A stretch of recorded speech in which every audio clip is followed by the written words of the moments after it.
Welcome back to my channel. हम NCERT 9.1 class 12 term 2 के लिए देख रहे हैं कोऑर्डिनेशन कंपाउंड के। इसके भी पहले मेरे वीडियो थे, बट आप इसमें देखिए कैसे हम फार्मूला लिखेंगे। Tetra amine di aqua cobalt third chloride, ये सिर्फ NCERT का ही है। देखो टेट्रा मीन्स क्या होता है, टेट्रा मीन्स होता है 4। टेट्रा मीन्स क्या होता है, 4 होता है। यहाँ मैंने लिखा है। हम कम्प्लेक्स कंपाउंड का नेमिंग कैसे करते हैं। ये एक स्फेयर होता है जिसको कोऑर्डिनेशन स्फेयर कहते हैं। यहाँ पे एनायनिक पार्ट होता है, यहाँ पे कैटायनिक पार्ट होता है। दो टाइप का होता है। कभी कभी आपने ऐसा देखा होगा कि यहाँ और यहाँ, यानी दोनों कम्प्लेक्स जो है, एक एनायनिक भी कम्प्लेक्स है, कैटायनिक भी कम्प्लेक्स है, ऐसा भी होता है। और जो भी इसके अंदर जो भी कंपाउंड हो, जैसे वाटर मान लो जुड़ा है, अमोनिया जुड़ा है, जितना जुड़ा है, मान लो कि सपोज करो कि 3 अमोनिया जुड़ा है, 2 वाटर जुड़ा है, 1 Cl जुड़ा है, सपोज करो तो 3 1 4 1 5, एक और कुछ जोड़ दिया, सपोज करो Cl, एक Br जुड़ा है, सपोज करो जितने 6 हैं, तो इसका कोऑर्डिनेशन लीजेंट कितने हो गए, 6 हो गए। Cn नंबर जो हो गया उसका 6 हो गया। अब देखो इसमें बहुत सारे केसेस होंगे कि जब जो कैटायन, जब भी कोई कंपाउंड लिखते हैं तो 2 पार्ट लिखते हैं। NaCl मान लो लिखा तो एक प्लस होता है, एक माइनस होता है। उसी तरह इसमें स्फेयर होता है, कोऑर्डिनेशन स्फेयर में, कॉम्प्लेक्स कंपाउंड में एक प्लस होता है और एक माइनस होता है। ठीक है, तो जो प्लस वाला पार्ट होता है इसको क्या बोलते हैं, कैटायन, और जो नेगेटिव पार्ट होता है उसको एनायन बोलते हैं। अब देखो इसके नाम कैसे लिखेंगे। तो पहला, अगर सबसे पहले अगर कोई मेटल होगा, मान लो कि यहाँ पे सपोज करो यहाँ पे सोडियम है, तो हम सोडियम लिख देंगे, स्टार्ट कर देंगे। ठीक है, बट एनायन में भी अगर मेटल होगा तो उसमें एक शब्द जोड़ते हैं, वो होता है लेट। याद रखने का ट्रिक क्या है, ट्रिक कैसे याद रखोगे कि यानी कि अगर जो भी एनायनिक पार्ट में अगर मेटल जो है बाद में आया, एनायन पार्ट क्या होता है, बाद में होता है ना। पहले कैटायनिक पार्ट होता है तभी एनायनिक पार्ट होता है। तो जो लेट आया तो एनायनिक पार्ट में लेट, जैसे निकल अगर बाद में आया एनायनिक पार्ट में तो निकलेट है ना। पोटाशियम जो भी कंपाउंड आएगा ना तो उसमें एक शब्द लगा देंगे लेट करके।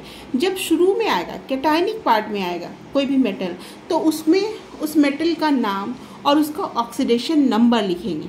ठीक है, जो भी उसका ऑक्सीडेशन नंबर होगा, हम लोग ऑक्सीडेशन नंबर निकाला तो 10th से में भी सीखा है, 10th से ही सीखते आ रहे हैं, तो इस तरह करेंगे। और जिसको भी नहीं आता ऑक्सीडेशन नंबर निकालना, प्लीज़ आप मेरे कमेंट बॉक्स में लिखिए, मैं इसका स्पेशल वीडियो बना दूंगी जिससे कि आपको बहुत जल्दी तरीके से ये निकालना आ जाएगा।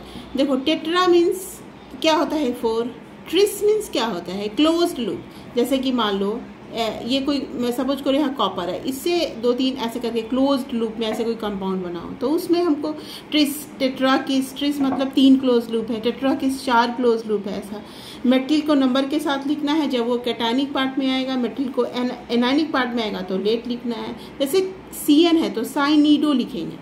ठीक है, फिर legend total number of bonded atom और मॉलिक्यूल, और इसको क्या लिखेंगे, मान लो कि बहुत सारा है, क्लोरो है, ब्रोमो है, ऐसा है, बहुत सारा कंपाउंड है लीजेंट में, तब उसमें अल्फ़ाबेटिकल लिखेंगे। अब अल्फ़ाबेटिकल में एक चीज़ बस ध्यान देना कि कहीं में टेट्रा, ट्रिस, ये अल्फ़ाबेटिकल में नहीं आएगा, नंबर नहीं आएगा अल्फ़ाबेटिकल, बस जो कंपाउंड का, जो लीजेंट का नाम है, जो भी उससे अटैच्ड है वो अल्फ़ाबेटिकल। जैसे ब्रोमीन है तो ब्रोमीडो, क्लोराइड है तो क्लोरीडो, NO2 है तो नाइट्रेटो। अब ये जो बताया ना, इस पे बेस पे जो भी NCERT का जो ये भी हम क्वेश्चन है वो अभी हम लोग इसको इस पे बेस्ड करके अभी हम लोग इसका करते हैं। देखो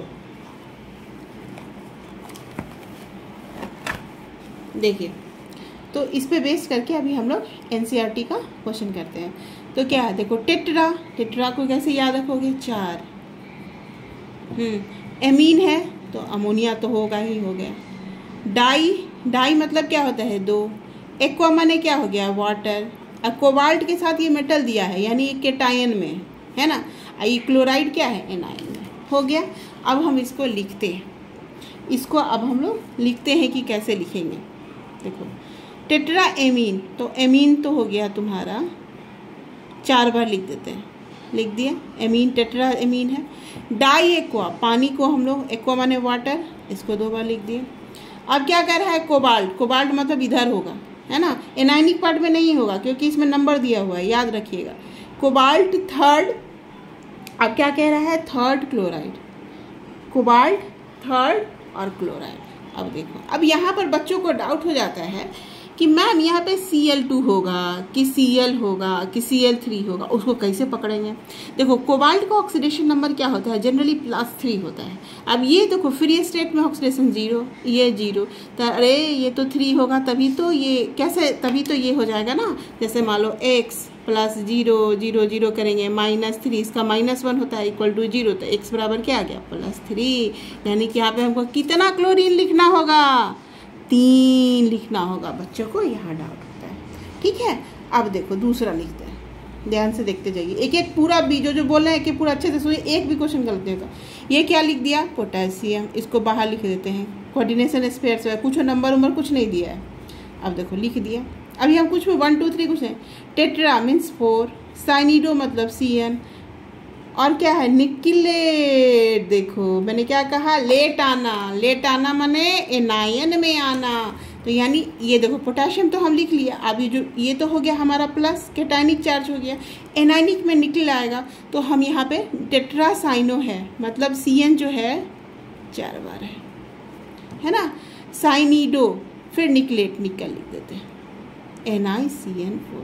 अब फिर से अब एक कहानी क्या हो जाएगा कि निकल की ऑक्सीडेशन नंबर क्या है 2, और Cn की क्या होती है -4। तो ये अगर हम लोग इसका हमको नहीं पता है, x है और ये हमको 2 लिख दिया -2, तो x, तो इसका मतलब कि x बराबर +2 हो जाएगा। ऐसा तो होता नहीं है, नहीं ना होता है जी, क्योंकि x का क्या होता है +1 होता है। तो इसके लिए हम लोग क्या लिखेंगे, तो इसका मतलब कि ये भी 2 होगा, तब ना ये हो जाएगा 2x = 2, यानी x बराबर 1, क्योंकि पोटेशियम क्या होता है फर्स्ट ग्रुप का होता है, तो sodium potassium rubidium sodium potassium सबका क्या होता है +1 होता है।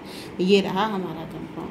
अब देखो इसके बाद हम लोग तीसरा करते हैं, ट्रिस टेट्रा केस, ये सब लिखा रहेगा, मतलब क्लोज्ड बॉन्ड है। ये क्या है, इथेन 1,2 डायमीन, इथिलीन डायमीन, और ये क्रोमियम 3। यहाँ देखो जैसे ही दिखा मतलब ये क्या है कैटायन में है, और ये क्लोराइड बाहर होगा, तो सीधे क्लोराइड को बाहर करो। अभी कोई नंबर नहीं लिख रहे हैं, अभी हम सिर्फ यही लिख रहे हैं क्रोमियम।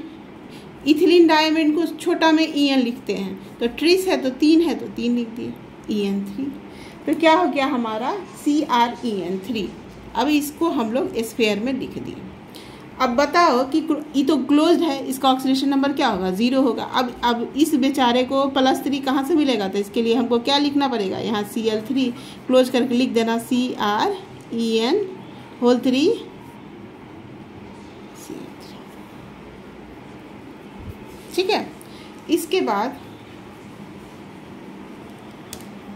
इसके बाद क्या है, amine, bromido, chlorido, nitrito and platinum 2। फिर यहाँ देखो क्या हमको मिल गया, प्लेटिनम मिल गया। अब प्लेटिनम में क्या लगा हुआ है 2 है, यानी प्लेटिनम तो हमारा पॉजिटिव में पार्ट में होगा, तो प्लेटिनम को बाहर लिख दिया।